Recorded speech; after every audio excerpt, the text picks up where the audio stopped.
तो बच्चों आज हम गुरु और चेला पाठ पढ़ने जा रहे हैं, जिसका आज पहला भाग शुरू होगा। तो चलिए शुरू करते हैं।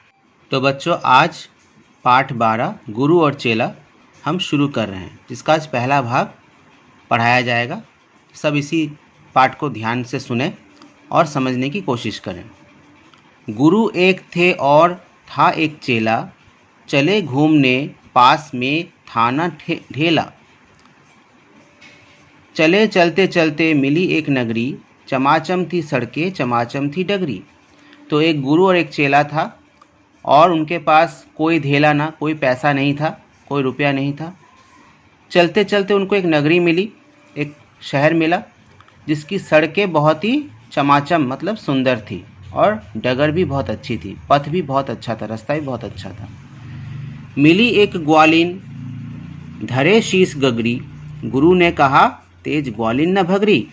बता कौन नगरी, बता कौन राजा, कि जिसके सुयस का यहाँ बजता बाजा।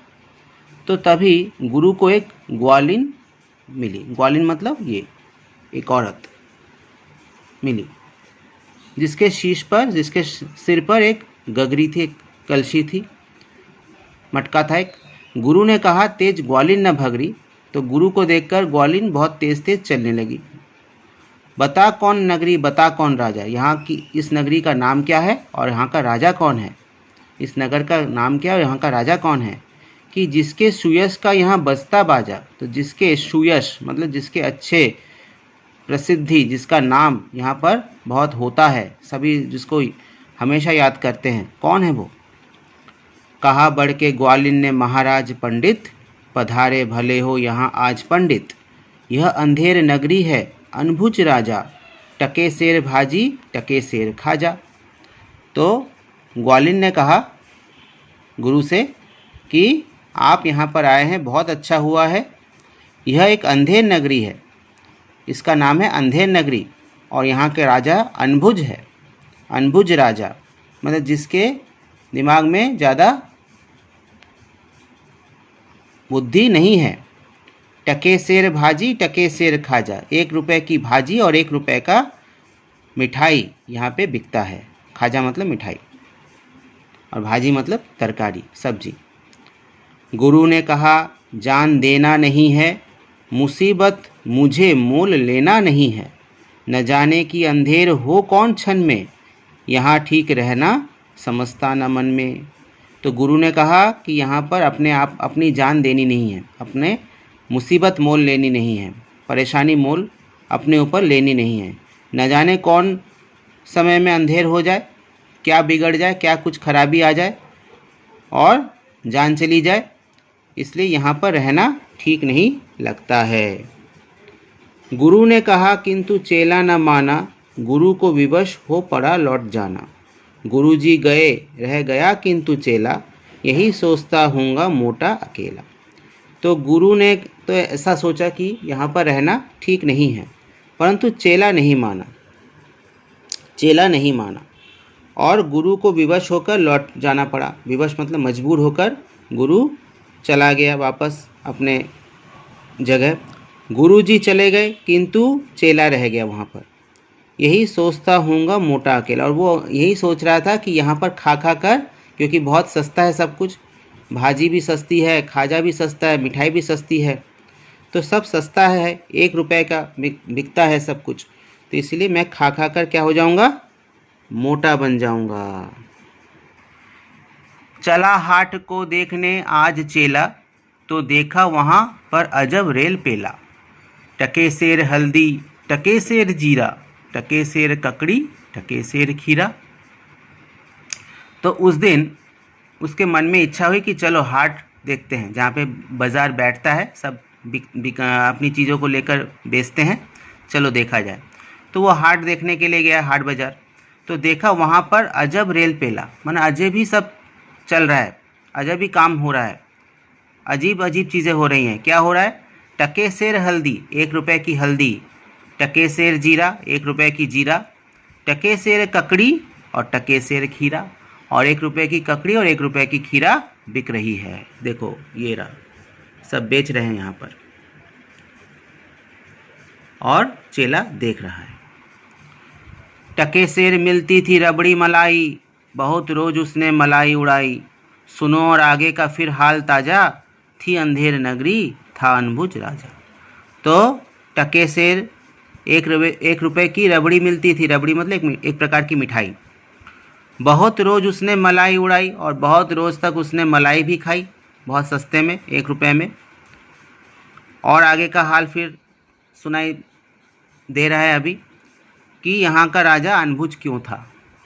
यहाँ की नगरी अंधेर नगरी और राजा अनबुझ। देखो इस प्रकार से चेला सोच रहा है कि मैं खा खा कर मोटा बन जाऊँगा। यहाँ पर इतना सस्ता सब कुछ बिकता है, तो मैं भी क्यों ना इसका फ़ायदा उठाऊँ।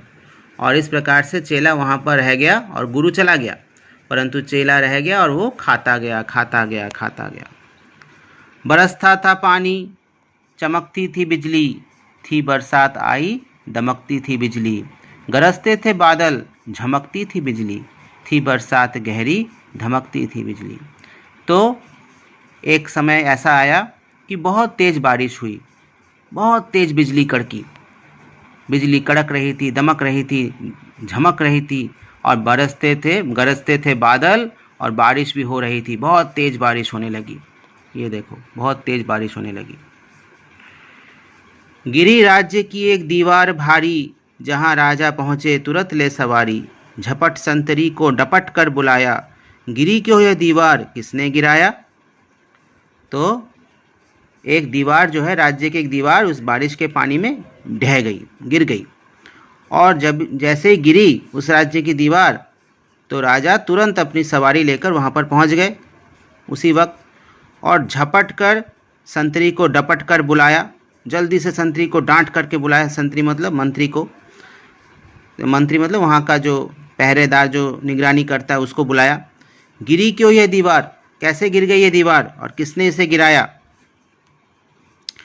कहा संतरी ने, महाराज साहब न इसमें खता मेरी न मेरा करतब।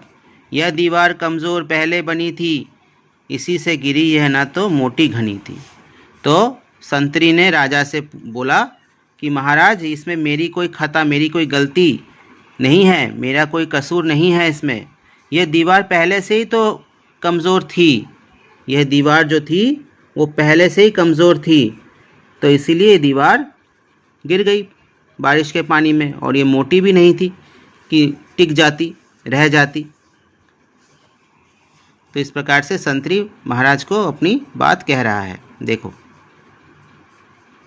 तो आगे संतरी कहता है, खता कारीगर की महाराज साहब, न इसमें खता मेरी या मेरा करतब। बुलाया गया कारीगर झट वहाँ पर, बिठाया गया कारीगर झट वहाँ पर। तो कारीगर को बुलाया गया, कारीगर मतलब जिसने उसको बनाया था। तो उसमें मेरी कोई खता नहीं है, संतरी ने कह दिया मेरी कोई खता नहीं, मेरा कोई कसूर नहीं, मेरा कोई काम नहीं। यहाँ पर कारीगर को बुलाया गया, तो झट से कारीगर को बुलाया गया, बिठाया गया उसको सामने। कहा राजा ने कारीगर को सजा दो, खता इसकी है आज इसको कज़ा दो। कहा कारीगर ने, जरा की ना देरी, महाराज इसमें खता कुछ ना मेरी। तो कारीगर कह रहा है कि महाराज मेरी कोई खता नहीं है, मेरी कोई गलती नहीं है, मेरा कोई कसूर नहीं है, मुझे छोड़ दीजिए। आगे कारीगर क्या कहता है, कारीगर कहता है, यह भिस्ती की गलती, यह उसकी शरारत, किया गारा गीला उसी की यह गफलत। कहा राजा ने, जल्द भिस्ती बुलाओ, पकड़कर उसे जल्द फांसी चढ़ाओ। तो कारीगर ने बोला कि महाराज ये भिस्ती की गलती है। भिस्ती मतलब जो पानी देता है, जो व्यक्ति पानी से वो मसाला बनाता है, सीमेंट और बाली से जो बनता है, उसने ही ज़्यादा पानी दे दिया यहाँ पर। किया गाढ़ा गीला, गाढ़ा मतलब वो जो मिक्सचर जो होता है सीमेंट और बाली का, उसको ज़्यादा गीला बना दिया, ज़्यादा पतला कर दिया, पानी ज़्यादा दे दी, उसकी ये गफलत है, उसी की ये गलती है। गफलत मतलब गलती। कहा राजा ने, जल्द भिस्ती को बुलाओ, भिस्ती को बुलाओ, अब पकड़ कर उसे जल्द फांसी चढ़ाओ। और उसी ने की है ये गलती, और उसी को अब फांसी चढ़ाना है। ये है भिस्ती, ये इसमें पानी, ये मशक कहते हैं इसको, ये मशक बैग जैसा, और इसमें पानी भरकर वो पानी देते थे पुराने ज़माने में। इस प्रकार से पानी भरकर काम करते वक्त पानी दिया करते थे। चला आया भिस्ती कुछ हुई कुछ न देरी, कहा उसने इसमें खता कुछ न मेरी। यह गलती है जिसने मशक को बनाया, कि ज़्यादा ही जिसमें था पानी समाया।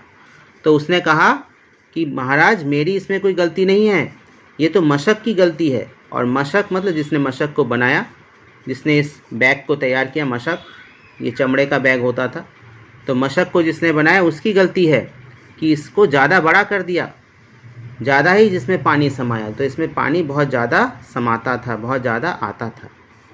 मशक वाला आया, हुई कुछ न देरी, कहा उसने इसमें खता कुछ न मेरी।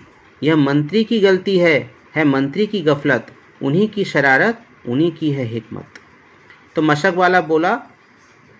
वाला आया और बोला कि इसमें मेरी कोई खता नहीं है, मेरी कोई गलती नहीं है, यह तो मंत्री की गलती है, मंत्री की ही गफलत है, मंत्री की ही मतलब इसमें सारा कसूर है, उन्हीं की शरारत है और उन्हीं की ही हिकमत है। हिकमत मतलब उन्हीं ने ये उपाय निकाला था, उन्होंने ही उपाय निकाला था कि ऐसी मशक तैयार करनी है, इसलिए मंत्री को सज़ा मिलनी चाहिए।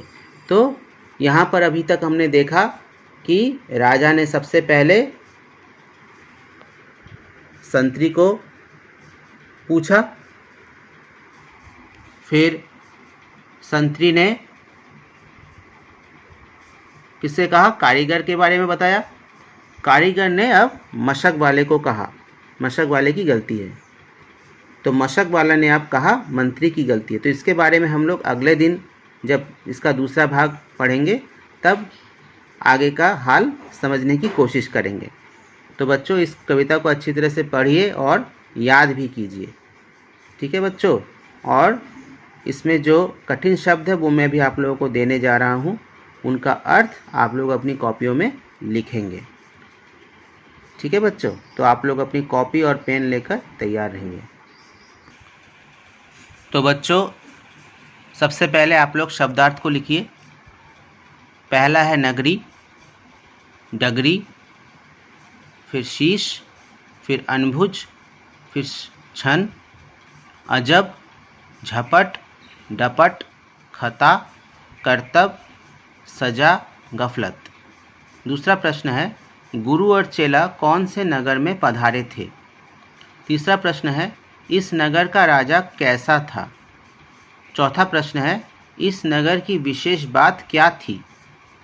और पांचवा प्रश्न है गुरुजी इस नगर से चले क्यों गए। तो बच्चों इन प्रश्नों के उत्तर आप अपनी कॉपियों में लिखेंगे और अच्छी तरह से इस पाठ को का पहला भाग जो हम दिया है हमने अभी, उसको अच्छी तरह से सुनेंगे, समझने की कोशिश करेंगे। तब तक के लिए आप लोग सभी स्वस्थ रहिए, सुरक्षित रहिए, अपनी पढ़ाई को मन लगाकर करते रहिए। सभी को बहुत बहुत शुभकामनाएं। धन्यवाद।